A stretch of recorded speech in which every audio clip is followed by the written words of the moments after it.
puede estar uno, como su de sedación, probablemente, ¿no?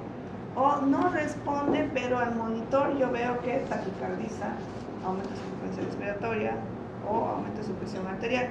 Entonces eso me dice que pese a que no despierta y no me responde, sí hay una respuesta a nivel simpático, ¿no es cierto? El dolor lo está percibiendo y están aumentando sus constantes vitales. Entonces ese es el estupor profundo.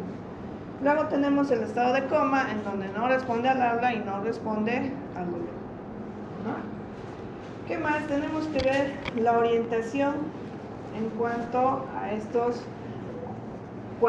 cuatro características. Uno, que esté orientado en persona. ¿Quién es usted?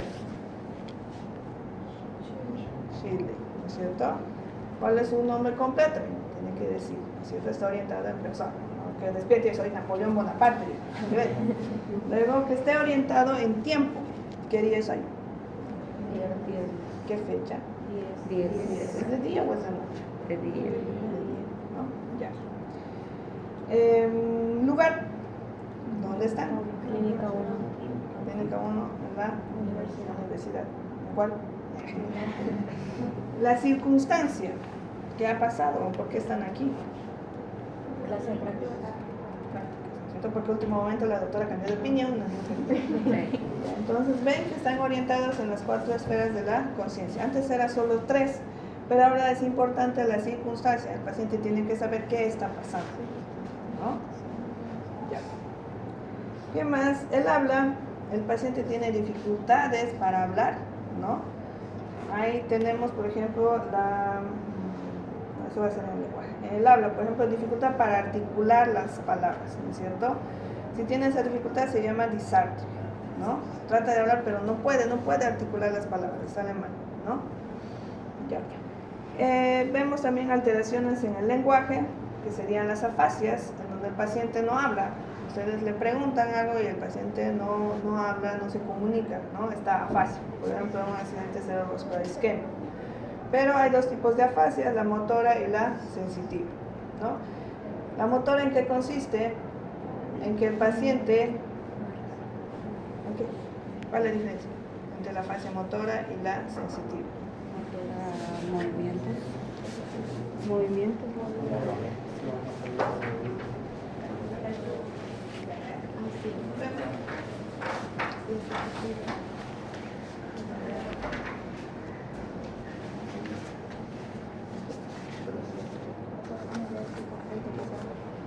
La afasia motora es que ustedes le piden algo, pero el paciente no puede hablarles, no puede decirles, pero les entiende, ¿no?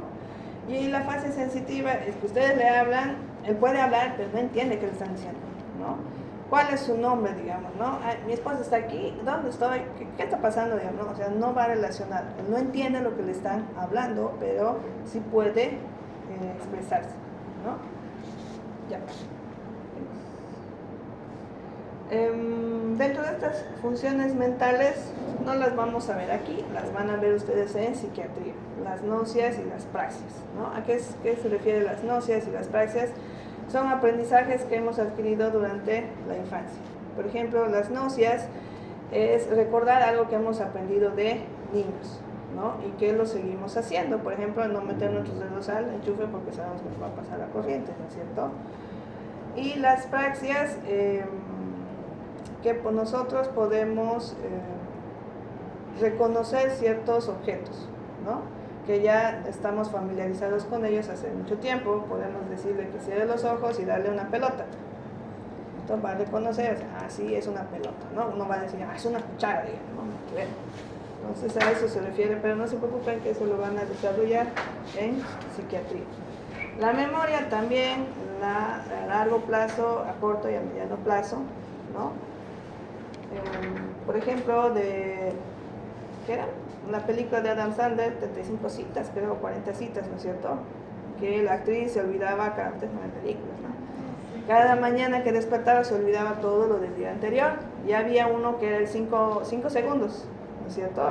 O 5 minutos creo que era, que le hablaban y se olvidaba. Y otra vez, hola, ¿cómo está? ¿No? Entonces son personas que tienen algún tipo de lesión neurológica que les ha dejado esa secuela, ¿no? ¿Qué más? La abstracción, ¿no? Ustedes le dan una idea, un texto, al paciente tiene que abstraer y utilizar su imaginación para poder desarrollar las tareas que le dan, ¿no? Y esto generalmente son con cierto tipo de test, lo mismo el juicio, ¿no? El cálculo, si tiene problemas de discalculia, por ejemplo, le dan una suma y no entiende, no sabe cómo se hace, digamos, ¿no? Pese a que ha ido al colegio y todo. Después de un ACV isquémico, usted le dice, a ver, haz esta suma, ¿no? Y dice todo el que es, no sé, ingeniero, digamos, no se acuerda, no sabe cómo es, ¿no? Y el estado de ánimo también del paciente para evaluar si existe algún trastorno depresivo, ¿no es cierto? O eufórico, que eso también lo van a ver en psiquiatría, ¿no? Por ejemplo, había un doctor que le gustaba fumar, ¿no? Le decían la chimenea porque todo el tiempo andaba fumando el doctor, hasta que le dio un ACV isquémico, ¿no? El doctor llegó a terapia, no llegó a ser intubado, ¿no? Tenía así trastornos de la conciencia, estaba confuso, desorientado, uno le hablaba y no contestaba, parecía que estaba con afasia sensitiva, porque por momentos hablaba y decía, pásenme las pinzas, voy a entrar a operar, digamos, ¿no? Y no estaba orientado el paciente, pero ya con el tratamiento fue mejorando, ¿no? Ya estaba consciente, ya podía hablar, se podía conversar, ¿no? Pero se olvidó que era el cigarrillo. ¿Qué es esto? Le decían, ¿no? Y venían sus, ¿qué es esto? Le decían. No sé qué es, decía. Pero no sabes qué es, le dice. No sabes para qué se usa, no. Lápiz, decía, agarraba y trataba de escribir, ¿no? Entonces, el paciente olvidó totalmente eso y quién sabe qué cosas más, digamos, ¿no? Que ya de eso sabe más la familia que el personal médico porque está todo el tiempo con él, pero él se olvidó, o sea, dejó de fumar, se olvidó que era el cigarrillo y después de tantos años de fumar logró dejarlo, ¿no? Y su esposa decía, si hubiera sabido que un ACV iba a hacer que deje de fumar mi esposo, ojalá ya le hubiera dado hace tiempo, dice. Pero ya. Entonces, veamos el Glasgow, que es lo más importante para evaluar el estado de conciencia del paciente. La escala de Glasgow se ha creado para valorar y estadificar a los pacientes de gravedad en trauma craneoencefálico. Para eso ha sido elaborado el Glasgow. Pero ahora es de uso común en las escalas pronósticas, como está el Apache, ¿no? O incluso el SOFA, ya se considera el Glasgow. O sea paciente séptico, ¿no? Sea paciente posoperado, ya todos utilizan el Glasgow para evaluar la conciencia, pero fue creado para el trauma, ni siquiera para las enfermedades del cerebro vascular, sino para el trauma craneoencefálico. Lo que ustedes deben hacer es evaluar si el paciente no tiene trastorno neurológico, tienen que decir que está vigil, que está somnoliento, que está estuporoso o que está en coma, ¿no? Pero si ya tiene un trastorno neurológico, ya sea trauma craneoencefálico o un evento cerebrovascular, de vásculo cerebral, ¿no? O un tumor cerebral, entonces ahí tienen que hablar de Glasgow. Pero van a encontrar que ya es de manera indistinta, ¿no? Pero la recomendación es esa, ¿no? Entonces, ¿en qué se caracteriza el Glasgow? Tiene 3 apartados, ¿no es cierto? Uno, la respuesta palpebral. Los ojos no se cierran, los ojos no se abren, son los párpados. Respuesta palpebral. Después la respuesta verbal y después la respuesta motor. Ya. La respuesta palpebral, ¿cuántos puntos tiene? 4. 1 no responde. 2 tiene apertura palpebral al dolor. 3 tiene apertura palpebral al habla. Y 4 tiene apertura palpebral voluntaria, ¿no? Entonces hay esos 4. Ya. Después tenemos la respuesta verbal. ¿Cuántos puntos es la verbal? 5. ¿Cuál es el 5? El paciente conversa, está orientado, ¿no es cierto? Se puede entablar una conversación con él. En el 4, ¿qué pasa? No está orientado, está desorientado, está desorientado el paciente. En el 3, ¿qué tiene? Inadecuadas, incoherentes. Palabras inapropiadas, ¿no es cierto? Después, sonidos incomprensibles y después nada, ¿no es cierto? Entonces en el 4 el paciente está desorientado o tal vez algo confuso todavía, ¿no? Ya. En la respuesta motora es la que mayor puntaje tiene y son 6, ¿no es cierto? 6 obedece órdenes. Sí. 5 localiza el dolor. 4 retira el dolor o flexión normal. 3 flexión anormal o decorticación. 2 flexión de extensión anormal o descerebración. Y el 1 no responde, ¿no? Entonces son 6 el motor, 5 el verbal y 4 el palpebral, ¿no? Ahora, la escala de Glasgow se modifica en ciertas situaciones especiales, ¿no? Y hay que aclarar que ese Glasgow que ustedes están evaluando, poniéndole un número, asignándole un número o valor, está modificado por algo. Por ejemplo, ¿qué pasa en terapia intensiva? Mi paciente está con los ojos abiertos, ¿no? Y yo le charlo, me entiende, le digo, ¿le duele el tubo? Y me dice sí, o le acomoda la almohada y me dice no, digamos, ¿no? Entonces él me entiende, ¿no? Pero no me habla, porque está con un tubo en su boca. Pero si yo le quitara el tubo, de seguro me habla el paciente. Entonces, ¿qué punto le voy a poner? 1T, ¿no? ¿Por qué? Porque está con tubo, ¿no? Entonces se pone 1. Siempre va a ser 1. Si está con tubo, es 1, ¿no? Ya. Ahora otros, me acuerdo que revisé una escala, decían 0 cuando estaba con tubo, ¿no? Pero lo que usualmente manejamos es 1T. ¿Qué más? ¿Cuándo va a estar modificado? Su paciente ha sufrido un trauma raquimedular, está parapléjico de los miembros inferiores, no moviliza. O mejor, tetrapléjico, cervical y no moviliza las 4 extremidades. ¿Qué le vamos a poner en motor? 1, ¿no? Porque tengo que ver hasta dónde es lo que aún está conservado en sensibilidad y motricidad. Entonces le diré, a ver, señor, saca la lengua, y me saca la lengua. Cierra los párpados, y cierra, ¿no es cierto? Me obedece. Entonces es 6, ¿no? Modificado, ¿por qué? Porque pues de aquí para abajo no puedo valorar por la lesión cervical que tiene, ¿no es cierto? O mi paciente está fracturado, ¿no? Una fractura expuesta, y no voy a estar pidiendo mueva su miembro inferior, ¿no es cierto?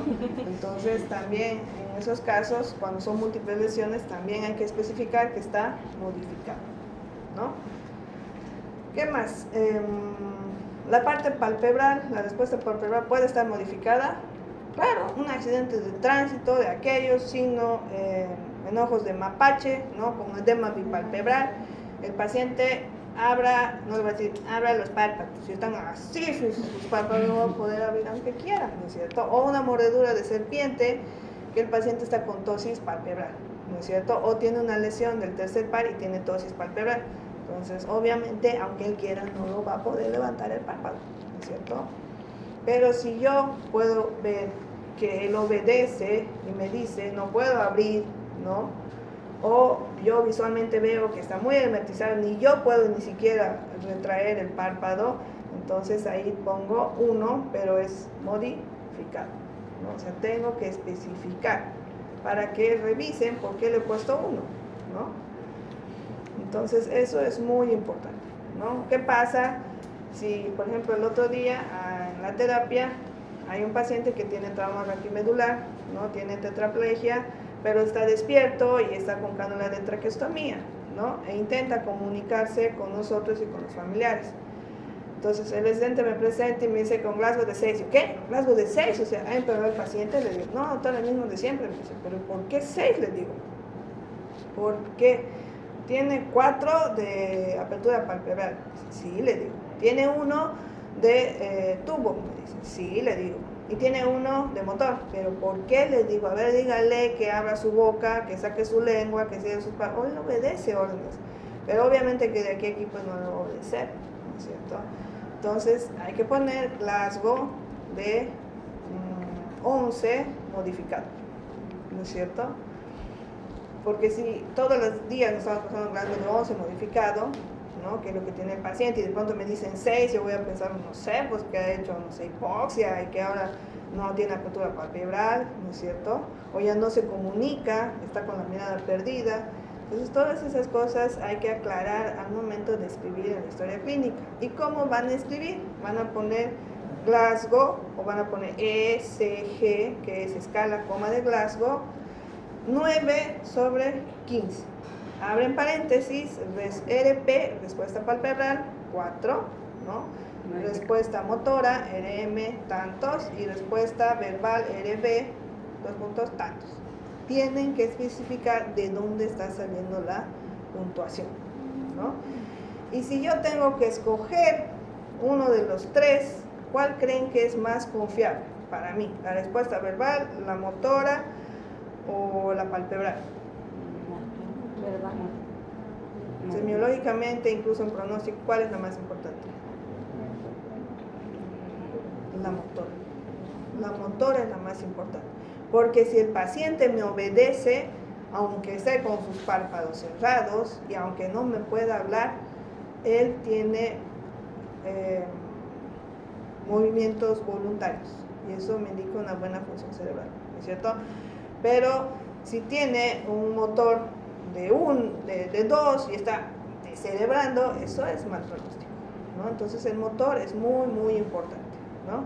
Tal vez el paciente también hay que aclarar si está bajo alguna medicación, ¿no? Por ejemplo, me dicen valor el Glasgow, pero está con sedación, ¿no? O está relajado, está con relajante muscular, entonces no se puede valorar el Glasgow. Si es un Glasgow no valorable por tantos, ¿no? Y hay que especificar siempre. Ahora valoremos el Glasgow. Necesito 2 voluntarios, uno en cada camilla. Ya.